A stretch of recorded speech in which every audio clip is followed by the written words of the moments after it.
Hey. Why does it now take a two-income family to make ends meet, thus preempting women from their traditional role of providing stay-at-home childcare?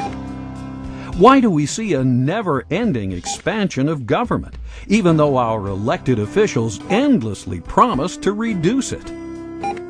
Where does the government get the funds to wage perpetual war, yet fails to provide the basic protection citizens needed on September 11th? Why do rich people seem to be getting richer, while you and all your friends seem to be hardly making ends meet? Why does a first-class stamp now cost you nearly 40 cents when it used to cost only 5 cents? Should a 90% loss of purchasing power be tolerated? Where does it end? It's easy to see where we're headed. You don't have to be a rocket scientist. If you follow a graph, and you can see that there are points on this graph and they're going constantly in one direction, and they've been doing this for 50 years, you don't have to be a rocket scientist to see where it's headed.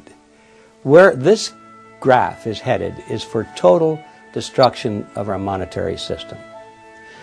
Our money will be totally worthless, and it'll probably be reissued in the form of some international currency, which will be equally worthless. But the value to these people is that once it's on an international basis, there's nowhere else to go. Right now, if you don't like American dollars, you can buy Japanese yen. If you don't like that, you can buy Swiss francs. If you don't like that, you can move to whatever currency seems to be having a little better track record. Once there's an international monetary system in place, modeled completely and exactly after the Federal Reserve System, it's exactly the same, then there's no place else to go, folks. You've had it. So that's where it's headed, and if we don't turn this thing around, I think we're going to be living in kind of a modern serfdom. And we'll be serving masters, and they won't be living in the big castles that we can see, at least, and say, well, that's where the master lives up there, and we're tilling his field. Our masters will be the bankers and the politicians, and they'll live in big houses, but they won't be castles. But we'll be serving masters nevertheless, and we'll be thinking they're wonderful people without realizing that they are our masters. If the United States went back to constitutional money, it would be an amazingly wonderful event, because it wouldn't be just going back to constitutional money. In order for that to happen, that means you'd have to assume a groundswell of awakening on the part of the electorate.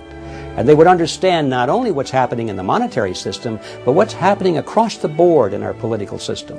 I think we would have a great resurgence of prosperity and tranquility. That means that the electorate would have to be questioning a lot of other things in our society as well. And I think we would see an improvement across the board, and I look forward to that day.